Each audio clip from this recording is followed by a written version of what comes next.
Everyone, welcome to the video. In this particular video, we are going to discuss about something called as Babel.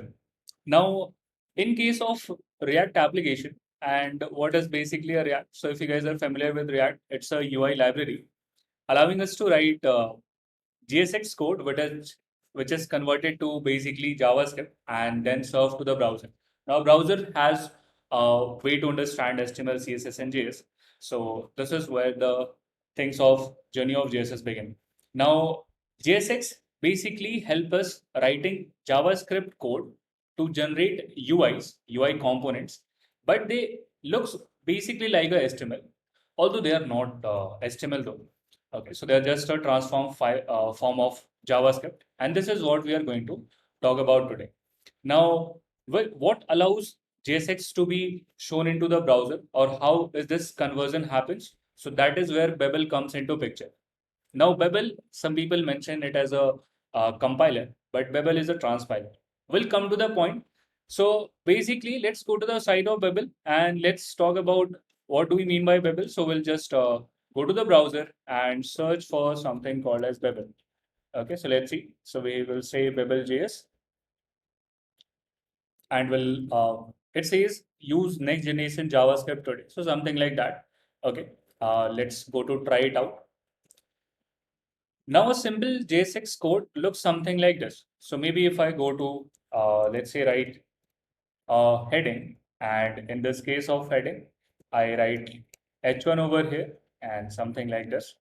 So basically the point would be, it would be feeling a bit complex. Is this code a HTML code or a JavaScript code? So we can see how Babel has transformed this HTML or JSS mix-up code into a simple JavaScript code, although it's going with a React library.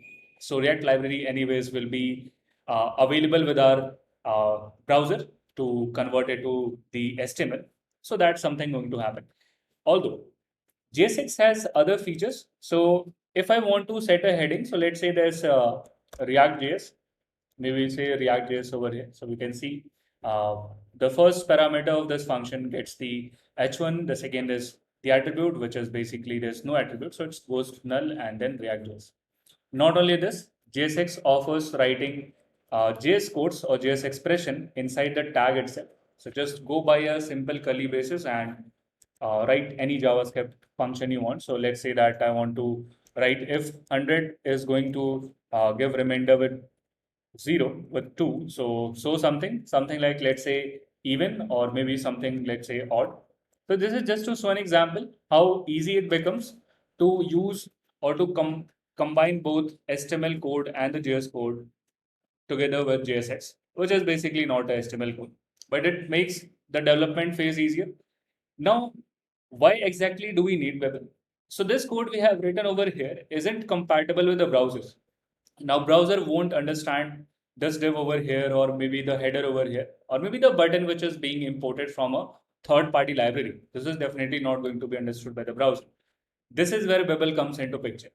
Just converting this code to the React library code, and React library code is converting that JS code to the UI, which is being shown into the browser, providing compatibility, browser compatibility. So even if there is a browser which isn't compatible with the thing, so it will also get the code in a compatible fashion. So this is all about Babel. Now, Babel question is why it's not a compiler. So compiler, guys, compiler generally means that converting a high level code to low level code, where Babel just converts one high level code to another high level code, and this is how Babel works. So this was all about Babel, which comes preset with React and being used to convert the JSX code to JS code. I hope you like the video. Thank you so much.